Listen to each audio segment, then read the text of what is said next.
बच्चों good morning. हम सभी जानते हैं कि जीवों का विकास सबसे पहले सरल से जटिल की ओर हुआ है, अर्थात सबसे पहले जो जीव बने उनकी संरचना बहुत ही सरल थी। उन्हीं सरल जीवों में धीरे धीरे वातावरण में होने वाले परिवर्तन के कारण उनकी संरचना जटिल होती गई, जिससे वर्तमान समय के जटिल जीवों की उत्पत्ति हुई। इस विकास को समझाने के लिए कई वैज्ञानिक समय समय पर अपने सिद्धांतों का प्रतिपादन किया है। उन्हीं सिद्धांतों में एक सिद्धांत है, इन सिद्धांतों को कहा जाता है विकासवाद का सिद्धांत, और इन्हीं सिद्धांतों में एक सिद्धांत है लेमार्कवाद।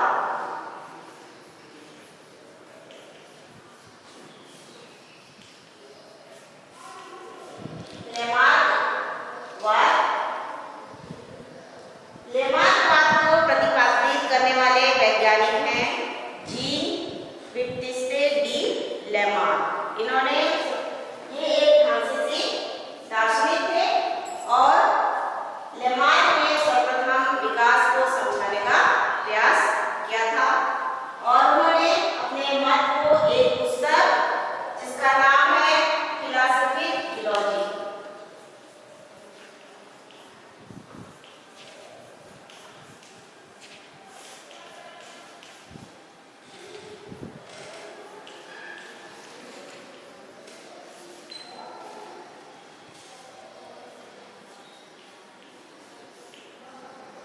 फिलॉसफिक जियोलॉजी में इसका उल्लेख किया है कि जीवों का विकास किस प्रकार हुआ।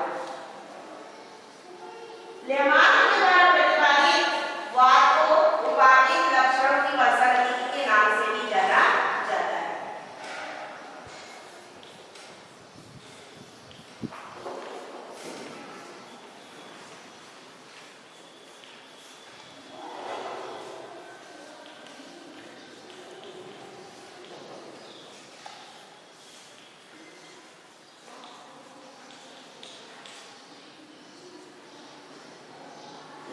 उपाधिक लक्षणों की वर्षागतिकी इसलिए कहा जाता है क्योंकि इसमें जीवों के द्वारा अर्जित की गई लक्षणों के द्वारा नए जीवों की उत्पत्ति होती है, ये कहा गया है।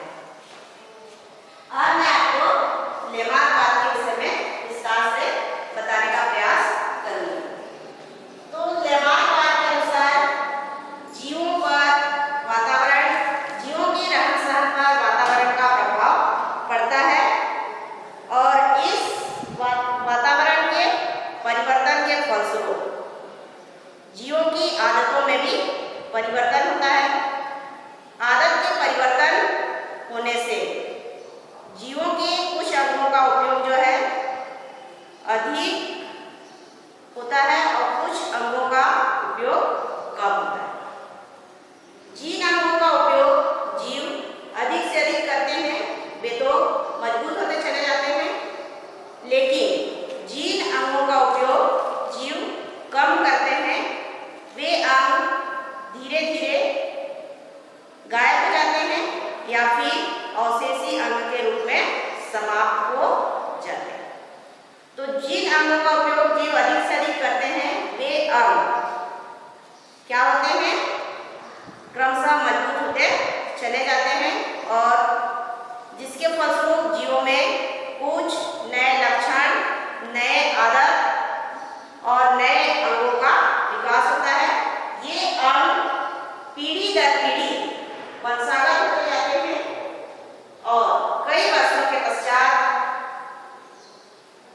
नए प्रकार के संतानों की उत्पत्ति होती है जो उनके पूर्वजों से एकदम अलग होते हैं। इस प्रकार उत्पन्न हुई नई जाति को जीवों को नई जाति की संज्ञा दी जाती है। लेमार्क ने अपने विकास के सिद्धांत को समझाने के लिए आधुनिक लंबी टांग वाला तथा लंबी गर्दन वाले जिराफ का उदाहरण देकर समझाया है। तो जो वर्तमान समय का जो जिराफ है, आप सभी देखे होंगे, वो जो उसका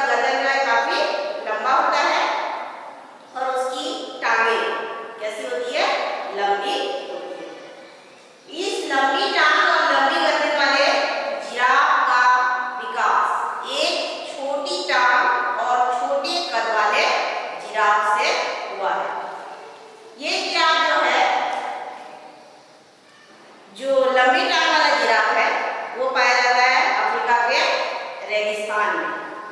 लेकिन जो छोटी टांग और छोटी गर्दन वाला जिराफ था वो अफ्रीका के घने जंगलों में पाया जाता था और भोजन के लिए वो वहाँ के जमीन की सतह पर जो छोटे छोटे पेड़ पौधे या घास आदि पाए जाते थे उन पे आश्रित रहता था। लेकिन धीरे धीरे वातावरण में परिवर्तन हुआ जिसके फलस्वरूप जो छोटे झाड़ी थे वे समाप्त हो गए और सघन वन के स्थान पे रेगिस्तान ने ले लिया, जिसके फलस्वरूप पेड़ पौधे ऊंचे होने लगे। अब जिराफ को भोजन के लिए किस पर आश्रित रहना पड़ता था? ऊंचे पेड़ पौधों पर आश्रित होना पड़ा। क्योंकि उसका आकार या कद कैसा था? छोटा था, इसलिए वो भोजन प्राप्त करने के लिए ऊंचे पेड़ों से पत्तियों को खाने के लिए अपनी पिछली टांग पे खड़ा होता था और अगली टांग को लंबा करता था या ऊंचा करता था और गर्दन को भी थोड़ा लंबा करके या ऊपर उठा के पत्तियों को खाता था। इस प्रकार क्या कहने से जो अगली टांग है और गर्दन है उसका उपयोग जिराफ चूंकि अधिक कर रहा था, इसलिए वे अंग जो है मजबूत होते चले गए और पिछली टांग में केवल वो खड़ा होता था, इसलिए वो छोटा ही रह गया। और इस प्रकार से वर्तमान में जो जिराफ हम देखते हैं वो जो है छोटे कद वाले जिराफ से उत्पन्न हुआ है। इसे समझाने का प्रयास किया था। मतलब इस उदाहरण के द्वारा रिमार्क करें कि वातावरण में जो भी प्रभाव पड़ता है उसका प्रभाव जो है उस वातावरण में रहने वाले जीवों पर पड़ता है, जिस कारण छोटे जिराफ वाले भी परिवर्तित वातावरण के अनुसार अपने आप को अनुकूलित कर लिए या बदल लिए, उसके बाद वे वर्तमान स्वरूप में आए। तो ठीक है बच्चों, ये था आपका निर्माण बात, जिसमें ये बताया गया है कि जीवों पर वातावरण में होने वाले प्रभाव का क्या, वातावरण में होने वाले परिवर्तन का क्या प्रभाव पड़ता है। अब मैं दूसरा बात बताऊंगी विकास से संबंधित दूसरे वैज्ञानिक के द्वारा दी गई बात, जिसे डार्विन बात कहा जाता है।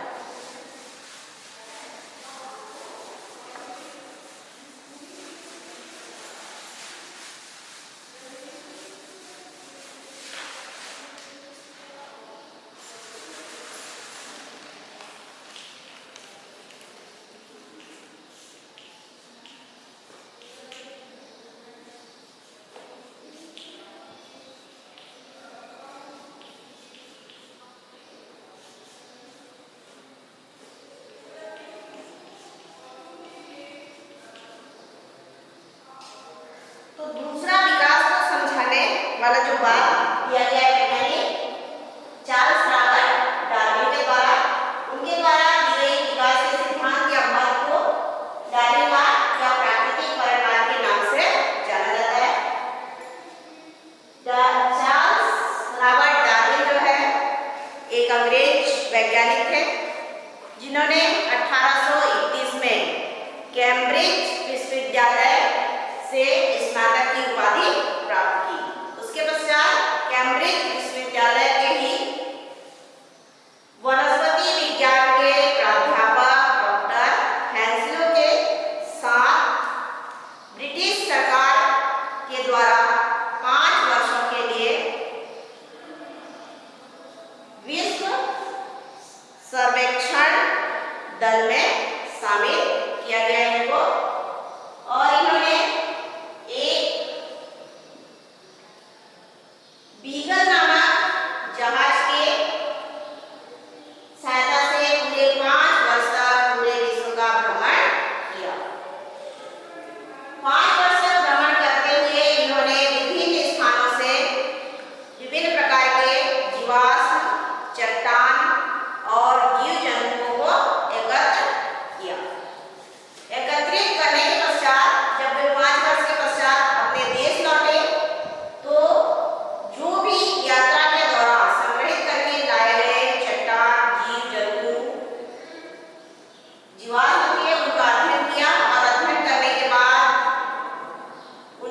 विचारों का या उससे संबंधित जो भी जानकारी है उसको वो 2 पुस्तकों में उसका उल्लेख किया है।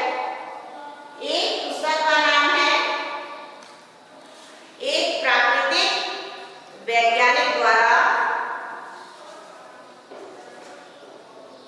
समुद्र की यात्रा, और दूसरा है प्राकृतिक वर्णमाला जातियों की नई जातियों की उत्पत्ति।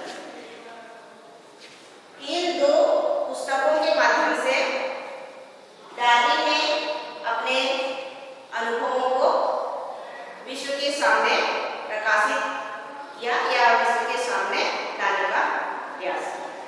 अब मैं आपको डार्विन के द्वारा विकास से संबंधित जो वाद या मत है दिया गया है उसको बताती हूँ।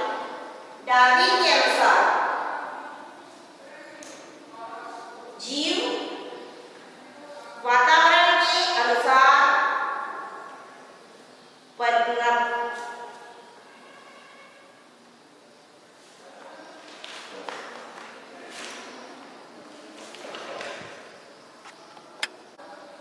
डार्विनवाद के अनुसार जीव अपने आप को वातावरण के अनुकूल बनाकर जीवित रहते हैं और संतानों को उत्पन्न करते हैं। इसके विपरीत जो जीव अपने आप को वातावरण के अनुकूल नहीं बनाते वे या तो नष्ट हो जाते हैं या फिर प्रकृति उन्हें नष्ट कर देती है। अर्थात जो जीव वातावरण के अनुकूल होते हैं वे ही जीवित रहते हैं और संतानों को उत्पन्न करते हैं और नए जातियों की उत्पत्ति इन्हीं जीवों से होती है। डार्विन के अनुवाद की व्याख्या हम निम्न बिंदुओं के अंतर्गत कर सकते हैं। पहला है आपका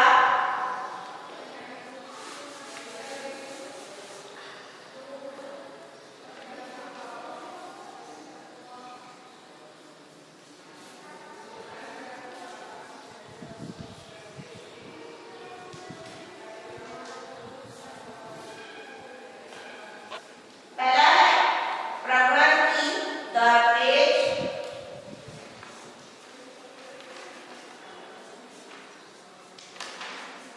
दूसरा है जीवन संघर्ष।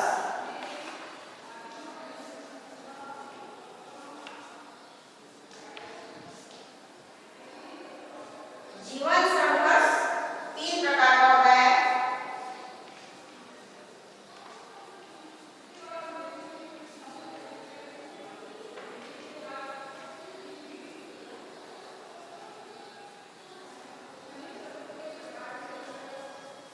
दूसरा है अंतरजातीय संघर्ष और तीसरा है वातावरणीय संघर्ष।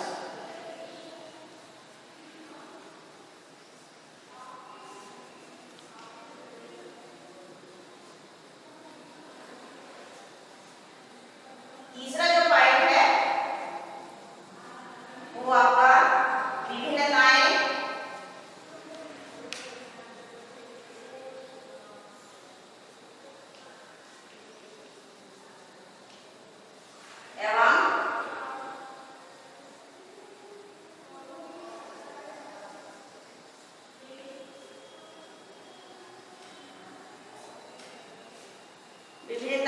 एवं वंशागति।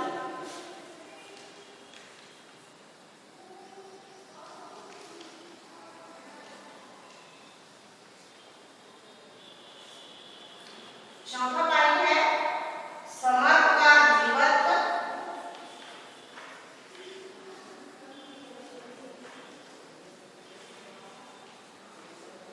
या प्राकृतिक वर्ण।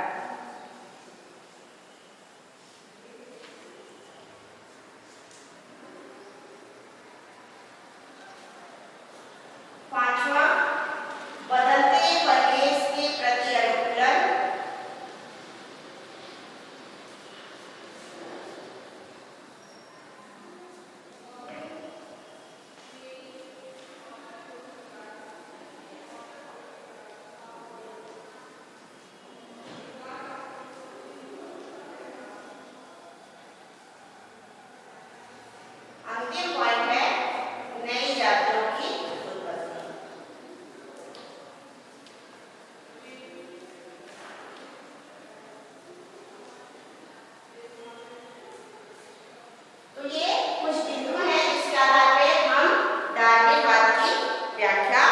करेंगे। तो सबसे पहला जो बिंदु है वो है प्रकरण की दर तेज। इसमें प्रकरण की तेज अर्थात जीवों की संख्या में वृद्धि। जितने भी जीव हैं प्रकृति में वे सभी जीवों में अनिवार्य रूप से प्रजनन का गुण पाया जाता है, जिससे वे अपने संतानों को जन्म देते हैं और प्रकृति में अपनी संख्या बरकरार रखते हैं। और प्रजनन की दर इतनी अधिक है कि सभी जीव अधिक से अधिक संतानों को उत्पन्न कर सकते हैं। जैसे स्टारफिश या तारा मछली जिसको कहा जाता है, वो एक बार में 1 लाख के करीब अंडे देती है। लेकिन सभी अंडों से स्टारफिश की उत्पत्ति नहीं होती। कुछ अंडे जो है नष्ट हो जाते हैं। उसके बाद कुछ स्टारफिश जब वे छोटे होते हैं उस समय नष्ट होते हैं। कुछ दूसरे जीवों के द्वारा मारे जाते हैं। तो उनमें से केवल कुछ ही जीव जो है जीवित बचते हैं और जो जीवित बचते हैं वही आगे अपने जीवन यापन करते हैं। उसी प्रकार से जो एगेरिकस है या जिसको हम मशरूम या फूलू के नाम से जानते हैं, वो भी एक बार में लगभग 1000 से अधिक बीजाणुओं का निर्माण करता है और उनमें से केवल कुछ ही बीजाणु नए मशरूमों को उत्पन्न करते हैं। तो जितने जीव जन्म लेते हैं वे सभी के सभी प्रकृति में जीवित नहीं रहते। वे उनमें से कुछ जो है नष्ट हो जाते हैं। दूसरा जो बिंदु है उसे कहते हैं हम जीवन संघर्ष। जीवन संघर्ष अर्थात जीव जीवित रहने के लिए वातावरण और दूसरे जीवों से संघर्ष करते हैं और इस संघर्ष में जो जीवित रहता है वही आगे जीवन यापन करता है या वातावरण को अपने वातावरण में होने वाले परिवर्तन के अनुसार अपने आप को परिवर्तित करता है और जीवित रहता है। तो जीवों में होने वाले संघर्ष को ही जीवन संघर्ष कहा जाता है। ये जीवन संघर्ष 3 प्रकार का हो सकता है। 3 प्रकार का होता है। पहला स्वजातीय संघर्ष।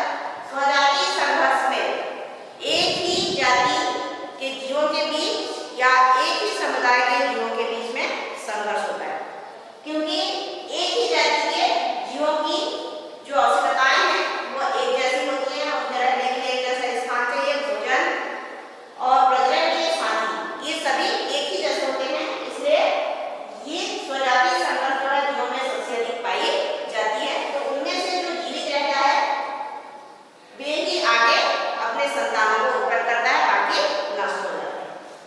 दूसरा है अंतरजातीय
अनुसार परिवर्तित करते हैं या वातावरण में परिवर्तन यदि होता है तो उस बदले हुए वातावरण के अनुकूल अपने आप को परिवर्तित कर देते हैं या अनुकूलित कर देते हैं या ढाल देते हैं और वही जीवित रहते हैं, बाकी सभी नष्ट हो जाते हैं। क्योंकि समर्थ या योग्य जीवों का चुनाव प्रकृति करता है, इसलिए इसे प्राकृतिक वर्ण भी कहा जाता है। अगला बदलते हुए परिवेश के प्रति अनुकूलन। चूंकि वातावरण परिवर्तित होते जा रहा है और जीवित रहने के लिए अपने आप को बदलते हुए वातावरण के अनुसार क्या करते जाता है, ढालते जाता है या उसको जैसा वातावरण परिवर्तित होगा जीवित रहने के लिए जिन आदतों या लक्षणों की आवश्यकता होती है उन लक्षणों का विकास जीव अपने अंदर करता है और जीवित रहता है और नए जीवों को उत्पन्न करता है। इसे आप देख सकते हो कि बदलते हुए वातावरण का जीवों पर प्रभाव किस प्रकार पड़ता है। आपने देखा होगा डायनासोर जो काफी बड़े होते हैं और ये जो है मीसोजोइक काल में प्रचुर मात्रा में या बहुत अधिक संख्या में पाए जाते थे, क्योंकि उस समय का वातावरण जो है उन दिशाओं का जो सरीसृप थे उनके रहने के योग्य था। और जो डायनासोर थे, बड़े आकार के डायनासोर देखे होंगे आप लोग, काफी बड़े बड़े होते हैं, वो शाकाहारी थे। तो शाकाहारी थे तो घने जंगलों में रहे होंगे। धीरे धीरे वातावरण परिवर्तित हुआ और डायनासोर जो है अपने आप को बदलते हुए परिवेश के अनुसार नहीं ढाल सके और सबके सब नष्ट हो गए या विलुप्त हो गए। लेकिन जो छोटे आकार के रेप्टाइल्स थे या सरीसृप थे वे मांसाहार थे और बदलते हुए परिवेश के अनुसार वे अपने आप को परिवर्तित कर लिए, जिससे वे वर्तमान समय में भी जीवित हैं और अपनी संतानों को उत्पन्न कर रहे हैं। तो इस प्रकार बदलते हुए परिवेश के प्रति जो जीव अनुकूलित होते हैं वही जीवित रहते हैं, बाकी सभी नष्ट हो जाते हैं। और अनुकूलन के समय जीवों में कुछ नए लक्षण या अंग बनते हैं जो पीढ़ी दर पीढ़ी स्थानांतरित होते हैं या वंशागत होते हैं और नए लक्षणों को उत्पन्न करते हैं। वे लक्षण जो उनके संतानों उनके जनकों में नहीं पाए जाते। अगला है नई जातियों की उत्पत्ति। तो जीवन संघर्ष, विभिन्नताएं और वंशागति और बदलते हुए परिवेश के फलस्वरूप जीवों में जो नए लक्षण उत्पन्न होते हैं या नए आदत बनते हैं या नए अंग बनते हैं, वे धीरे धीरे एक पीढ़ी से दूसरी पीढ़ी में वंशागत होते होते इतने अधिक प्रबल हो जाते हैं कि एक नए जीव की उत्पत्ति होती है और उस नए जीव को हम एक नई जाति की संज्ञा देते हैं। तो इस प्रकार बच्चों हमने आज विकासवाद के सिद्धांत में दो सिद्धांतों का वर्णन किया, दो सिद्धांतों का अध्ययन किया। पहला है लेमार्कवाद और दूसरा है डार्विनवाद, जिसमें